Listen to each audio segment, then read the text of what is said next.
Bonjour, Jean-Michel Farley, kinésiologue. Aujourd'hui, je suis avec toi pour te parler de la raison pour laquelle les gens qui souffrent de douleurs chroniques viennent me consulter à mon bureau. Premièrement, c'est quoi la douleur chronique? Euh, Comme ça le dit, ça peut se présenter comme une douleur qui est persistante du lever au coucher. Les gens ont toujours mal, c'est les pires cas. Le cou, les lombaires, c'est les plus classiques, mais ça peut être aussi au niveau des pieds, les genoux, les épaules, etc. De la douleur chronique, ça peut aussi être un problème récurrent. C'est-à-dire qu'il n'est pas toujours présent, mais il revient régulièrement, soit au courant d'une journée, au courant d'une semaine, au courant des saisons. Au courant de la journée, par exemple, les gens qui ont le cou qui fatigue, qui vient en tension, douloureux à la fin des journées. Sinon, au courant des semaines ou des mois, on peut penser à la personne qui se fait toujours une entorse lombaire au début de la saison de pelletage, la personne qui se fait toujours un torticolis au changement de saison. Là, il pogne un coup de fraîche, là, comme on dit dans le jargon, etc. Une autre manière que ça se présente, la douleur chronique, c'est sous forme d'arrêt des activités. C'est-à-dire que les gens abandonnent des loisirs ou des tâches qu'ils aiment faire ou qu'ils doivent faire parce qu'ils ne sont plus capables de les faire sans douleur. Par exemple, moi j'aimais vraiment ça courir, mais j'ai arrêté de courir parce que ça me donne trop mal dans les genoux. Fait que la personne arrête de courir, puis là elle a plus mal aux genoux, mais évidemment elle ne court plus non plus, puis elle perd le loisir qu'elle aime et sa méthode de se garder en forme. Tout ça, c'est des formes de douleurs chroniques pour lesquelles les gens me consultent. Habituellement, dans le discours de mes clients, on parle de tension musculaire. Les gens sentent qu'ils ont des restrictions. J'ai les pectoraux tendus, j'ai l'avant des hanches tendues, par exemple, puis ils sentent que ces tensions musculaires-là sont associées avec l'apparition des douleurs. Ou encore, ils perçoivent de la faiblesse musculaire. Des classiques, les abdominaux, je sens que mes abdominaux sont faibles. Combien de fois on s'est fait dire ça, qu'il fallait renforcer nos abdominaux?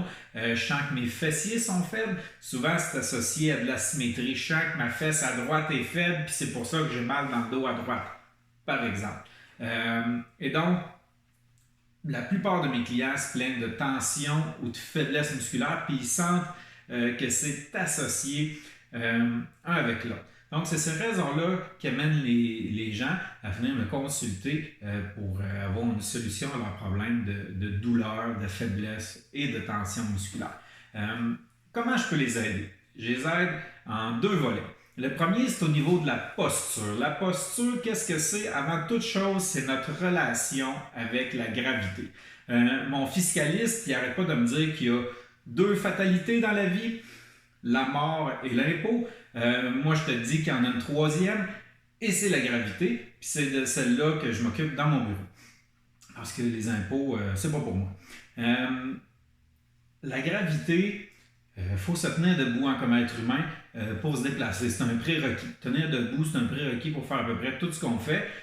Puis là, des fois, les gens disent oui, mais quand je t'assis, il faut quand même que tu tiennes ton cou, parce que si ton cou, les muscles ne font rien, tu auras l'air de ça. Puis c'est pas super intéressant. Donc, il faut résister à la gravité, puis la posture qu'on adopte, c'est le reflet de la manière que notre cerveau décide de résister à la gravité. Parce que c'est un acte involontaire. Oh, combien de fois qu'on a entendu un parent dire à son enfant « Tiens-toi droit ». Hein? Un nombre incalculable de fois. Mais par contre, on peut compter très facilement le nombre de fois que ça a marché plus que 10 secondes. Zero. Pourquoi? Parce que tenir debout, c'est involontaire. À chaque seconde de notre vie, on ne dit pas tiens debout, tiens debout, tiens debout, tiens debout. Non, ça se fait tout seul. C'est géré dans des parties de notre cerveau qui sont automatiques. Ces parties de notre cerveau-là, ils ont appris à fonctionner dans les premières années de notre vie. Quand on était tout jeune, on est né à 0 jour. On a commencé à apprendre à bouger jusqu'à 2 ans. Cet apprentissage du mouvement-là a ultimement conditionné notre posture. Une fois qu'on est adulte, notre posture, c'est le reflet de comment on a appris à bouger au début de notre vie. Puis ce qui arrive, c'est quand on est croche, on va le dire simplement comme ça, puis être croche, comment ça peut se refléter? Une épaule plus basse que l'autre, la tête shiftée, la tête par en avant, thorax reculé, thorax avancé, trop courbé, pas assez courbé.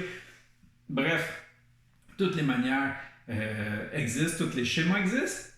Mais quand on décroche, ça fait deux choses. Un, il y a plus de contraintes sur les articulations. Par exemple, quand je suis comme ça, ben, les disques dans mon cou, qui est entre chaque vertèbre, ils sont plus compressés, puis ça va même créer du cisaillement. Du cisaillement, c'est comme un ciseau, c'est-à-dire que le joint, il y a une force qui pousse d'un côté, puis une autre force qui pousse de l'autre. C'est très dur sur les articulations, cisaillement. Donc, quand je suis comme ça, il y a plus de compression sur mes disques, mes articulations, mes vertèbres. Ça peut causer de la douleur. Deuxième chose, même schéma, en exemple, quand je suis comme ça, ben les muscles en arrière de mon cou, il faut qu'ils forcent plus fort parce que vu que ma tête est plus avancée, elle a plus tendance à tomber. Et donc là, les muscles forcent plus fort. Ça les amène donc à être plus tendus. Hein? Puis on se souvient, c'est une des principales causes de consultation dans mon bureau, de la tension musculaire.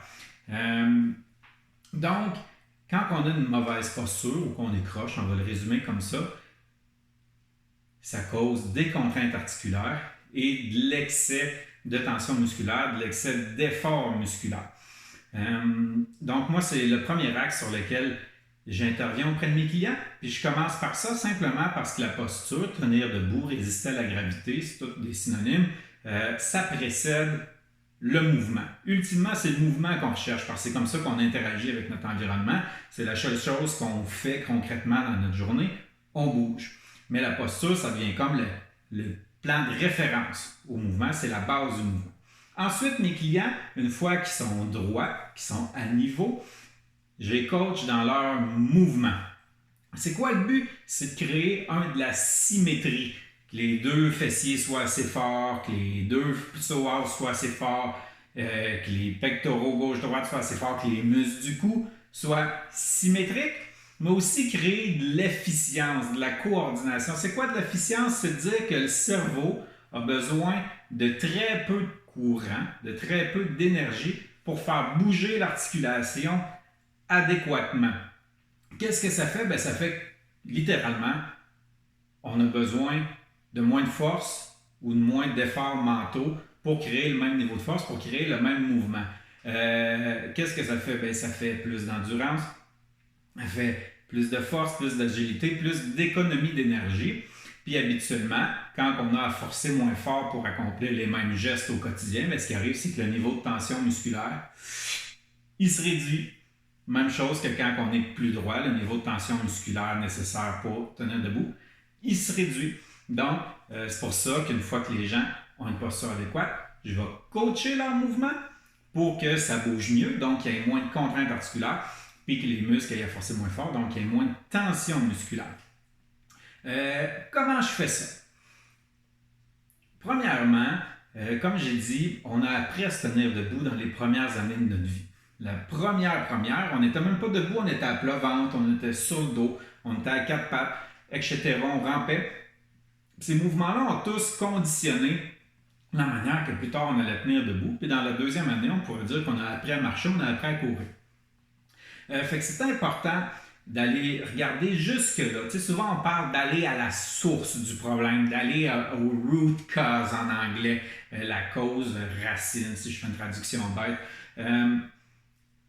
Faut comprendre qu'on a appris à bouger en naissant, à partir du moment où on est né. Puis des fois, les déséquilibres, ils remontent jusque-là. Ça peut être aussi bête que notre mère qui nous berçait toujours d'un seul côté. Elle avait toujours dans le bras gauche, elle nous berçait toujours dans son bras gauche. Puis comme de fait, il y a une jambe qui a été moins stimulée que l'autre, etc. Il faut retourner jusque-là.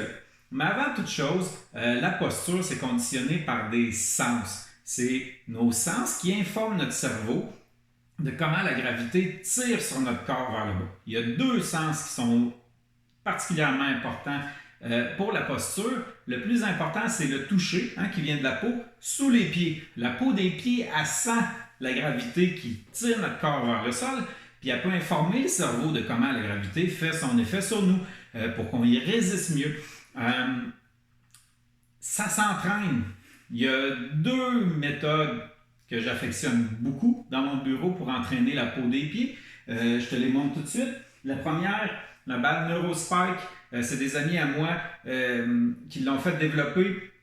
Une balle particulière parce que les pics, ils sont très durs, ils sont espacés, ils sont très longs. Ça fait un effet très pénétrant dans la peau. L'essayer, c'est de l'adopter littéralement. Il n'y en a pas d'autres sur le marché qui ont un effet aussi grandiose sur le système nerveux que la balle NeuroSpike. On l'utilise principalement dans les mains puis sous les pieds. Ce qui nous intéresse pour la posture, c'est sous les pieds. Un deuxième outil que j'affectionne particulièrement, la semelle posturale. Comme ça, c'est une semelle environ 3 mm d'épais, caoutchouc, cuir. Il y a une batterie avec un aimant au centre. Ça vient stimuler le système nerveux du pied. Les récepteurs de pression dans la peau du pied sont stimulés par l'aimant. Puis ce que ça fait, c'est qu'il communique mieux au cerveau la sensation de pression. Donc, ces deux outils-là me servent à reconditionner la peau du pied pour qu'elle communique mieux avec le cerveau, pour mieux s'équilibrer dans l'espace, pour avoir une plus belle posture. Le deuxième sens qui est vital pour la posture, c'est la vision. Puis quand on parle de posture, ce qui est le plus important pour la vision, c'est qu'on a deux yeux, puis que les deux yeux shootent la même information.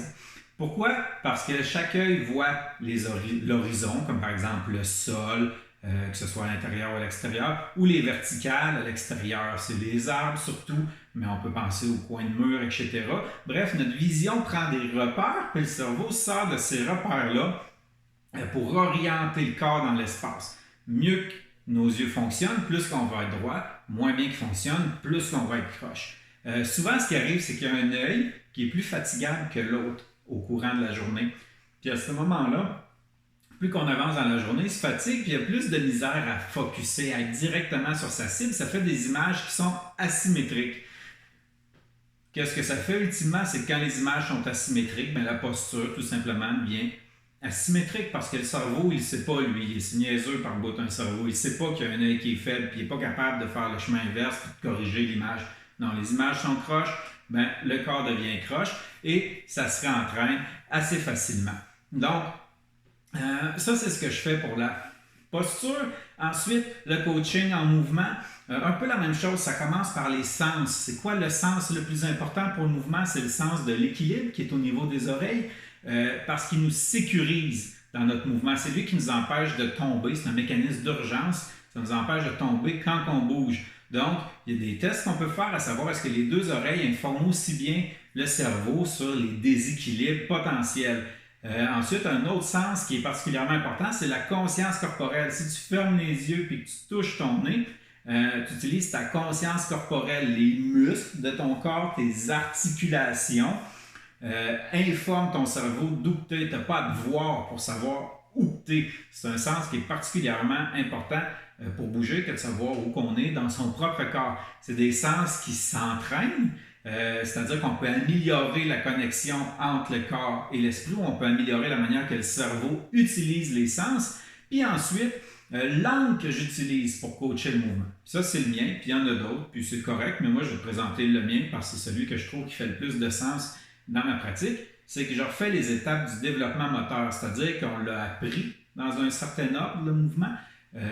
On le refait, cet ordre-là, ensemble, simplement parce que c'est ce qui semble être le plus physiologique. On part des bases les plus simples, comme par exemple avoir des mécanismes d'équilibre qui fonctionnent bien, puis on construit là-dessus des habiletés motrices de plus en plus complexes. C'est quoi par exemple l'équilibre statique? Ça précède l'équilibre dynamique, c'est-à-dire c'est bon de ne pas tomber sans bouger avant de dire je vais m'entraîner à ne pas tomber en bougeant. Quoi d'autre? Croiser la ligne médiane. Vous allez me dire, c'est vraiment niaiseux, Jean-Michel, croiser la ligne médiane. Oui, par contre, si je demande de le faire au-dessus de la tête, il y a bien des gens qui vont avoir besoin de pencher la tête pour y arriver, etc. Les habiletés simples, on les complexifie de plus en plus.